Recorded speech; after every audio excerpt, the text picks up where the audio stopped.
नमस्कार मित्रांनो, मी गणेश मानकर इग्नाइट अकॅडमीच्या प्लॅटफॉर्मवर तुम्हा सर्वांचे स्वागत करतो। आज जीएमसी छत्रपती संभाजीनगरचा पहिला दिवस होता।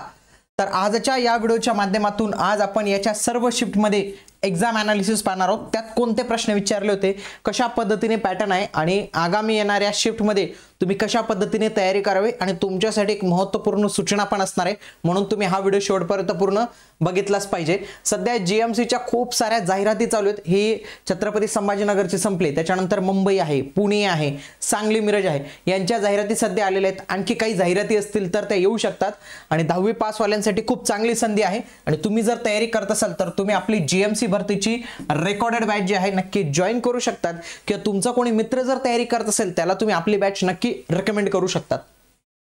बघा, यांनी जे आहे ना तर ते ग्रुप टायमिंग दिलेलं होतं याला। ऍक्च्युअली 10वी पासच्या याच्यावर ग्रुप टायमिंग देणं हे काही योग्य नाही वाटत, पण तरी पण त्यांनी दिले आणि याच ग्रुप टायमिंग नुसारच ही परीक्षा झालेली होती। बघा, आज 25 मध्ये बऱ्यापैकी पेपर झाले, उद्या 26 आणि पुढचे पेपर 28 वाल्यांनी मात्र आजचा हा व्हिडिओ व्यवस्थित पद्धतीने बघणे। आणि आज मी तुम्हाला एक पीडीएफ शेअर करणार आहे, ती पीडीएफ पण तुम्ही नक्कीच हे केली पाहिजे। बघा, पेपर कसा होता, तर पेपर तुम्हाला सांगतो, खूप सारे मुलं म्हणतात अवघड आहे आणि खूप सारे म्हणतात मुलं की मध्यम आहे, पण एकही मुलगा म्हणणार नाही की पेपर सोपा होता। पेपर सोपा नव्हता। पेपर हा 10वी बेसवर जरी होता, उमेदवारांना वाटलं की 10वी बेसवर सोपे प्रश्न विचारतील, पेपर होता 10वी पासवर आणि प्रश्न डायरेक्ट एमपीएससी यूपीएससी लेवल म्हणजे एमपीएससी लेवलचे थोडेसे हार्ड प्रश्न जे आहेत तर ते इथं विचारले होते, हेही तुम्ही लक्षात ठेवा। म्हणून आगामी शिफ्टवाल्यांनी पॅनिक न होता व्यवस्थित पद्धतीने तुमचा अभ्यास आणि तुमची रिव्हिजन तुम्हाला करायची आहे। तर पेपर अशा पद्धतीने होता। आता 1 बाय 1 करून कोणत्या कोणत्या याच्यात कोणते टॉपिक विचारले ते पाहूया। बघा, मराठी व्याकरण सहसा असं असतं ना की प्रत्येक टीसीच्या एक्झाम मध्ये आउट ऑफ मार्क देतं, परंतु हे जे मराठी होतं ना हे मात्र वेगळं होतं। का वेगळं होतं, याच्यात ना उतार्यावर प्रश्न नव्हते आणि समानार्थी शब्द, विरुद्धार्थी शब्द यांच्यावर 3-3 प्रश्न होते, पण थोडंसं हे पण आपण अवघड म्हणू शकतो। वाक्यरचना, विशेषण, उपमा, अलंकार, म्हणी आणि पुस्तक आणि लेखक यांचे जवळपास 2 ते 3 प्रश्न जे आहेत तर ते विचारले जात आहे, म्हणून तुम्ही याची तयारी करून ठेवा। पुस्तक आणि लेखकची मराठीमध्ये थोडे प्रश्न तुम्ही म्हणू शकतात मध्यम कॅटेगरीचे होते, जे जनरली टीसीएस ला सोपे येतात। पुढचं इंग्लिश पण थोडा म्हणजे मराठीपेक्षा थोडं इंग्रजी सोपं होतं यावेळी। Synonyms, antonyms, idiom, phrases, one word substitution आणि पॅसेज जे आहे तर तो नव्हता, त्याच्यामुळेच उमेदवारांना थोडे कमी गुण याच्यात येत आहेत। आता सामान्य ज्ञानमध्ये जर पाहिलं तर जानेवारी 2025 ते जुलै 2025 पर्यंतच्या चालू घडामोडी इथे विचारल्या होत्या, म्हणजे मागचे 6 महिन्यांचे चालू घडामोडी तुम्ही व्यवस्थित पद्धतीने इथं अभ्यासून ठेवले पाहिजे, हे इथं गरजेचे असणार आहेत। बघा, आता इथं मी काय केलेलं आहे, एक महत्त्वाची प्रश्न आणि त्याच्याशी संबंधित इतरही जे काही माहिती असेल ती मी संपूर्ण एका पीडीएफ फॉर्मॅटमध्ये म्हणजे याच फॉर्मॅटमध्ये तयार केलेली। तुम्हाला जर ही पीडीएफ पाहिजे असेल पुढच्या अभ्यासासाठी तर कमेंटमध्ये तुम्ही पीडीएफ टाइप करा, तुम्हाला मी पीडीएफची लिंक जी आहे तर ते डायरेक्टली शेअर करतो। जास्तीत जास्त उमेदवारांनी ही पीडीएफ शेअर करा। अशाच पद्धतीने 26 ऑगस्टचं पण आपण एकदम डिटेल एनालिसिस घेणार आहोत मित्रांनो, जे तुम्हाला इतर कुठेही बघायला मिळणार नाही, एवढे डिटेल एनालिसिस इथंच असेल। बघा, बीएमआय इंडेक्सवर प्रश्न होता की 20 दिलेला आहे बीएमआय इंडेक्स, हाईट होती 1.7 मीटर आणि वेट विचारलं होतं। बीएमआयचा फॉर्म्युला काय बघा, बॉडी मास इंडेक्सचा वेट अपॉन हाईटचा स्क्वेअर। मग अशा याच्यामध्ये किमती टाका आणि याचं उत्तर जवळपास 58 येणार आहे। भविष्यात जर प्रश्न आला तर या तुमच्या फक्त या सूत्राने प्रश्न सुटून जाणार आहे। पुढचा प्रश्न होता धुण्याचा सोडा आणि खाण्याचा सोडा यांच्याशी संबंधित विधाने होती आणि योग्य विधाने कोणती, अयोग्य विधाने कोणती याच्यावर प्रश्न होता। बघा, दोन्ही व्यवस्थित पद्धतीने समजून घ्या। जो धुण्याचा सोडा असतो त्याला आपण वॉशिंग सोडा म्हणतो, त्याचा फॉर्म्युला असतो Na2CO3 राहतो। आता हे पुढचं 10H2O तो काही लक्षात ठेवू नका, फक्त Na2CO3। आणि खाण्याचा सोडा असतो त्याला आपण म्हणतो बेकिंग पावडर, तो असतो NaHCO3। लक्षात घ्या, इथं H नाही येत सुरुवातीला आणि इथं H येतो, हे तुम्ही लक्षात ठेवलं पाहिजे। याचं जे नाव आहे रासायनिक नाव ते आहे सोडियम कार्बोनेट आणि याचं काय नाव आहे सोडियम बायकार्बोनेट।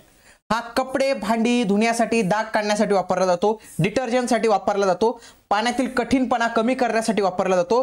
हा सेवनास योग्य नाही, मानवी आरोग्यास हानिकारक याला आपण म्हणू शकतो। हा अल्कलाइन आहे, अल्कलाइन आहे।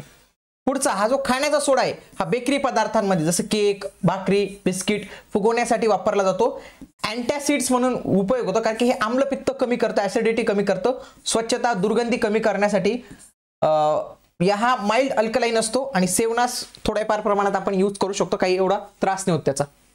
नागरिकत्व कोणत्या भागात होतं का कोणत्या कलमात होतं अशा पद्धतीचा एक प्रश्न होता बघा. भाग जर विचारला असेल तर भारतीय राज्यघटनेच्या दुसऱ्या भागात आपल्याला बघायला मिळतं. कलम विचारलं असेल तर कलम 5 ते 11 मध्ये आपल्याला भारतीय नागरिकत्वाविषयी तरतूद मिळते. तर हे 5 ते 11 कलम आहेत बघा. कलम 5, 6, 7, 8, 9, 10, 11. तर ही सर्व कलम तुम्हाला इथं बघायला मिळतात. तुम्हाला काय करायचं फक्त आता ही पीडीएफ घ्यायची. ही पीडीएफ मध्ये जे काही इन्फॉर्मेशन दिलेली ती तुम्ही एक्स्ट्रा ही माहिती रीड करून जायची आहे.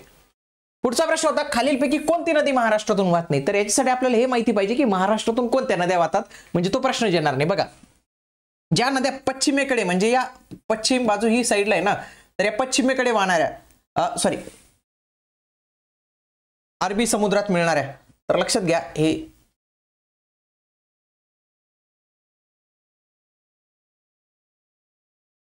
असं नका लक्षात ठेवते.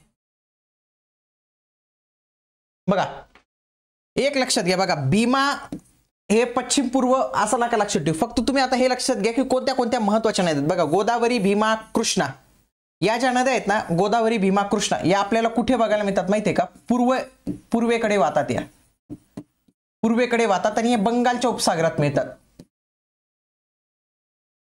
उपसागरात मिळतात. लक्षात घ्या. बाकी ज्या काही असतात त्या अरबी समुद्रात, जसं की वारणा, वेण्णा, मुळा, मुठा, इंद्रायणी, पवना या ज्या काही नद्या असतील ना बाकीच्या, तर या सगळ्या आपल्याला महाराष्ट्रातील नद्या पाहायला मिळतात. कोणत्या नद्या नव्हत्या फक्त तेवढाच तो प्रश्न जो आहे तर तो विचारलेला होता. बघा इथं नद्या उपनद्यांच्या जोड्या आहेत. जसं की तापी नदी आहे, त्याची नदी आहे पूर्णा गिरणा. पूर्णा नदी आहे मोरणा, काटेपूर्णा, नळगंगा. गोदावरी नदीच्या आहे दारणा, कादवा, प्रवरा, मांजरा, सिंदफणा, दक्षिण पूर्णा, प्राणहिता, वर्धा, वैनगंगा, खोरे. वैनगंगाच्या आहेत कन्हान, पेंच, वर्धा, पैनगंगा, सिंदफणा. त्याच्यानंतर कृष्णा नदीच्या नद्या आहेत कोयना, वेरला, वारणा, पंचगंगा, वेण्णा. भीमा नदीचे दुधनी, सीना, मान, नीरा, धोंड, इंद्रायणी, मुळा, मुठा, कुकडी, पवना, करहा. तर या नद्या आपल्याला इथं पाहायला मिळतात. महाराष्ट्रात प्रमुख नद्यांची खोरे जर पाहिली तर सर्वात मोठं खोरं महाराष्ट्रात गोदावरी नदीचे जवळपास 49.5 म्हणजे 50% महाराष्ट्राचं नदी प्रणालीचं खोरं गोदावरी नदीने केलेले. भीमा कृष्णाचा 22.6, तापी पूर्णा 17.6, कोकणातील नद्या 10.7 आणि नर्मदा नदी 0.5 या ज्या आहेत तर ते बघायला मिळतात. पुढे पुस्तक आणि लेखकांची नाव विचारली होती. इथं मी काही पुस्तक दिलेले आहेत आणि त्या लेखकांच्या इथं जोड्या पण दिलेल्या आहेत, तर त्या तुम्ही एकदा व्यवस्थित ही पीडीएफ डाउनलोड करून तुम्ही जे आहेत तर ते वाचून घ्या. प्रश्न 2 पुरस्कारावर प्रश्न होते. एक तर प्रश्न नरेंद्र मोदीजी यांच्यावरच होता की जुलै 2025 मध्ये हा पुरस्कार कोणाला मिळण्यात आला. एक प्रश्न होता अर्जुन अवॉर्ड राकेश कुमार यांना भेटले होते, ते कोणत्या खेळाशी संबंधित आहे, तर ते पॅरा आर्चरी या खेळाशी संबंधित होते. इतर काही जे आहेत तर ते पुरस्कार मी टाकलेले, जसं की फूड प्लॅनेट पुरस्कार हा कोणाला भेटलेला आहे, नायट्रो कॅप्टन हा स्वीडनचा आहे. राष्ट्रीय ई गव्हर्नन्स पुरस्कार डिजिटल हा रोहिणी ग्रामपंचायत महाराष्ट्राला भेटलेला. बघा सायप्रसचा सर्वोच्च नागरी पुरस्कार ऑर्डर ऑफ द मॅक्युरियसिस हा नरेंद्र मोदीजी यांना भेटलेला आहे. साहित्य अकादमीचा युवा साहित्य पुरस्कार हिंदी साहित्यामधील कोणाला भेटले, पार्वती तिर्की. त्याच्यानंतर श्रीमंत शंकरदेव पुरस्कार हा काही महत्वाचा आणि हा महत्वाचा. बघा सर्वात प्रभावी पर्यावरणवादी पुरस्कार हा भेटलेला आहे आचार्य प्रशांत यांना. मातृभूमी साहित्य पुरस्कार 2024 सारा जोसेफ. UN सासाकावा आपत्ती जोखीम कमी करणारा पुरस्कार मृत्युंजय महापात्रा. पद्मभूषण पुरस्कार गृह मंत्रालयाकडून दिला जाणारा पद्मभूषण हा देण्यात आला राम बहादूर रॉय यांच्याकडून. पुढचा आहे medal of the honour WJA यांच्याकडून मिळणारे पहिले भारतीय वकील कोणते, भुवन रिबू आहेत. आंतरराष्ट्रीय बुकर पुरस्कार महत्वाचा आहे बानू मुस्ताक कन्नड लेखिका आहेत, पहिल्या कन्नड लेखिका आहेत की त्यांना हा पुरस्कार भेटलेला आहे. पुन्हा मेजर ध्यानचंद पुरस्कार बघा सात्विक साईराज रंकीरेड्डी आणि चिराग शेट्टी. पुलित्झर पुरस्कार हे पत्रकारितेशी संबंधित आहे. 2025 चा जागतिक अन्न पुरस्कार हा मारियान्झा हंगेरिया यांना भेटलेला आहे. आणि 58वा ज्ञानपीठ पुरस्कार हा कोणाला भेटलेला होता, गुलजार आणि जगद्गुरू राम भद्राचार्य यांना भेटलेला होता. तर हे पुरस्काराशी संबंधित होते. पुढे बघा भूगोलावर प्रश्न होते की पालघर जिल्ह्याचे विभाजन कोणत्या जिल्ह्यातून करण्यात आले, तर ते ठाण्यामधून करण्यात आलं होतं. भूगोलामध्ये आणखी प्रश्न होता महाराष्ट्रातून न वाहणारी नदी कोणती होती, महाराष्ट्रातून न वाहणारी. भूगोल मध्ये प्रश्न होता हरभरा उत्पादनात दुसऱ्या क्रमांकाचे राज्य कोणते आहे, तर ते मध्य प्रदेश होतं. इतिहासाच्या 1857च्या उठावावर जो आहे तर तो प्रश्न इथं आलेला होता. त्याच्यानंतर इतिहासामध्ये विचारलं कोकणातील जमीनदारांना काय म्हणतात, तर ते खोत म्हणतात. कलम 51 कशाशी संबंधित आहे, आंतरराष्ट्रीय शांतता आणि सुरक्षा. भारतीय राज्यघटनेचा भाग 2 कशाशी संबंधित आहे, नागरिकत्वाशी. भारत पोल हे कोणी सुरू केले होते, तर भारत पोल हे गृह मंत्रालयाने जे आहेत तर ते सुरू केलेले आहे सायबर याच्यासाठी. जुलै 2025 पर्यंत परदेशात सर्वाधिक धावा करणारा एसटी रक्षक कोण? आता याच्यामध्ये दोन आहेत, मध्ये कोणता आता का पर्यंत? काही जे आहेत तर ते ऋषभ पंत हे उत्तर दिले काहींनी.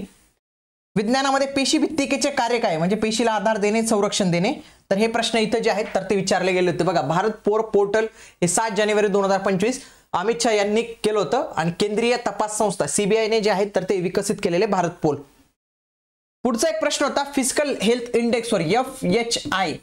तर FHI हे नीती आयोगाकडून प्रकाशित करण्यात येतं. याच्यामध्ये नंबर 1 ला राज्य आहे ओडिसा आणि छत्तीसगडवरच प्रश्न होता. आय थिंक छत्तीसगड हे दुसऱ्या क्रमांकावर आहे आणि आपलं महाराष्ट्र जे आहे तर त्या 6व्या क्रमांकावर आहे. हे आपल्याला इथं लक्षात ठेवायचं आहे.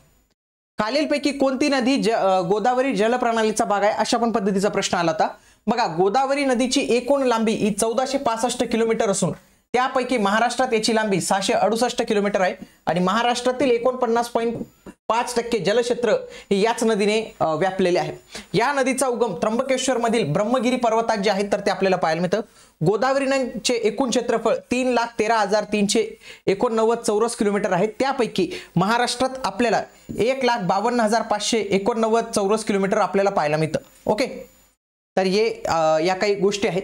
गोदावरी नदीला उत्तरेकडून येऊन मिळणाऱ्या ज्या नद्या आहेत त्याच्यामध्ये प्राणहिता, शिवना, कादवा, इंद्रावती, दक्षिण पूर्णा आणि दुधना. आणि गोदावरीला दक्षिणेने येऊन मिळणाऱ्या नद्या म्हणजे सिंदफणा, मांजरा, प्रवरा, बिंदुसरा, दारणा. आता लक्षात घ्या बघा, गोदावरी ही ऑलरेडी या पूर्वेकडे जे आहे तर ती वाहत असते आणि वरची जर बाजू पाहिली तर ती उत्तर आणि खालची बाजू जी आहे तर ती दक्षिण. म्हणजे उत्तरेकडून येऊन मिळणाऱ्या नद्या तर या अशा नद्या असतील आणि दक्षिणेकडून येऊन मिळणाऱ्या नद्या. मग याच्या माध्यमातून तुम्ही तुमची डावी बाजू उजवी बाजू जी आहेत तर ते समजू शकता.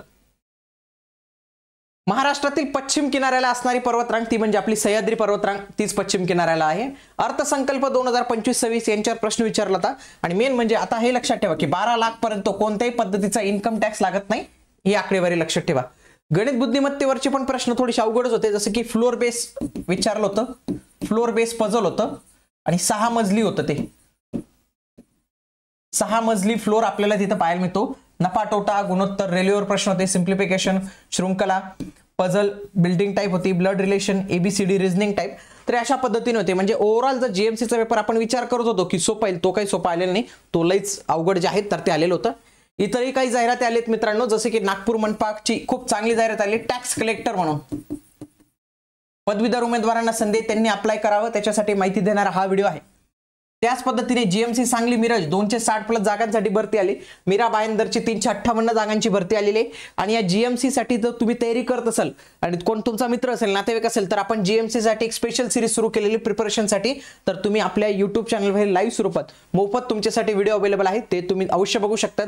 तुमच्या मित्रांना, तुम्हाला आणि तुमच्या नातेवाईकांमध्ये जर कोणी अभ्यास करत असेल या GMCचा 10वी पाससाठी तर ही बॅच तुम्ही त्याला नक्की रेकमेंड करू शकतात.